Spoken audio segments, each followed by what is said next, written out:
So, you're telling me there's no zombies? Damn. No, yeah, I'm good. Just kind of had my my whole weekend playing around zombies is all.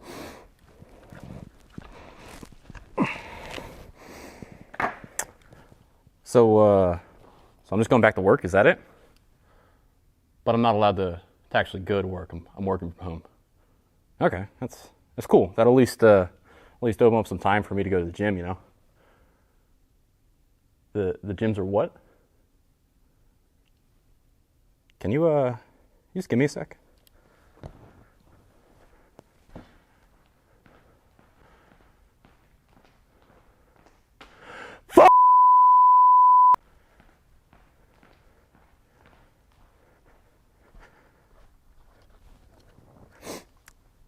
Yeah, man, I'm gonna have to call you back.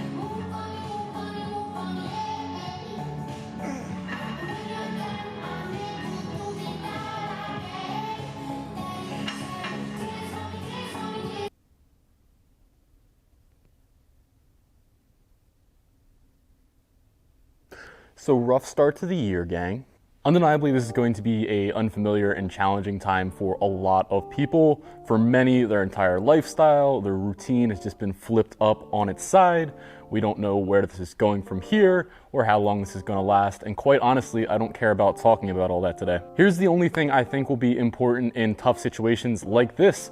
And ironically, it's the same advice I've been giving you guys when you're experiencing pain in the gym or injuries in the gym. No matter what situation you are put into, you always address, what can I do?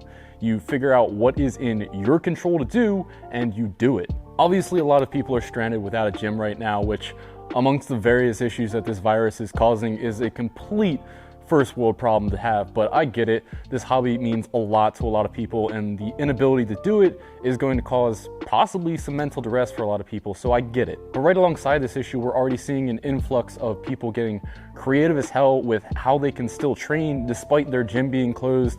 Obviously, we're seeing a whole bunch of at-home workouts right now.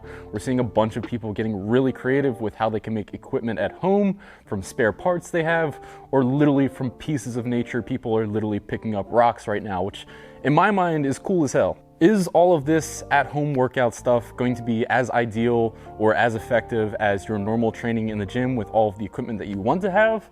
No, I don't think as a trainer I can answer that and say, yes, this is going to be super effective like all of your normal training, but I still think it's really cool and I still think it's really useful. The way I see it, you have two options when we're faced with an extreme curveball situation like we're in right now, and the first one is to just roll over and die, or the second is to actually adapt to the situation and roll with what you can do. As humans, we can often get so caught up in our routines that when something gets in the way of what we are used to doing, we'll kind of just be blinded to the fact that there are other options available to us and just give up on the situation as a whole. I see it all the time with lifters who've hurt their back, where they'll come up to you and tell you, I can't lift. And then as a coach, you'll give them a whole bunch of exercises. Well, have you tried block deadlifts? Have you tried deadlifting with just the bar? Have you tried literally just deadlifting air? And the athletes will stare back at you like you're insane because their whole schema for deadlifting is, 400 pounds, 500 pounds on the bar. That's deadlifting. They've blocked out all of the other options available to them when shit hits the fan. Is this an unfortunate situation we're in? Hell yes. Is this undeniably going to put stress on a lot of people outside of the minor issue of I can't go to a gym? Yes. At the very least, you have to go down swing. A lot of businesses right now are being put under pressure because there's forced closes. A lot of gyms obviously are being forced to close down right now. And as a business, you have to adapt to get through the situation. You're 100% guaranteed to tank if you're just sitting there going, well, this sucks. Yes, it does suck. Do something about it. I think we're going to see a lot of ingenious ways to keep businesses alive because of all this pressure, just because it's what has to happen to keep the businesses alive. There's been a big roadblock put in a lot of people's way right now, and you can't sit there playing the victim because lots of people are dealing with the same exact situation. You can't sit there waiting for someone else to fix your problems. You're gonna have to do it for yourself. And it's gonna require some ingenuity. It's gonna probably require you completely changing how you've been going about things, but there's always something you can be doing regardless of how bad the situation gets. So instead of focusing on all the things that may have been taken away from you right now, you have to focus on what's left. What can I do? What can I be doing to help myself out right now, and just adapt to the situation? Does it suck? Yes. But sitting there and saying this sucks isn't going to help you move along. So you do have to adapt to how the situation is progressing, figure out what you can be doing, and just isolate down what's in your control.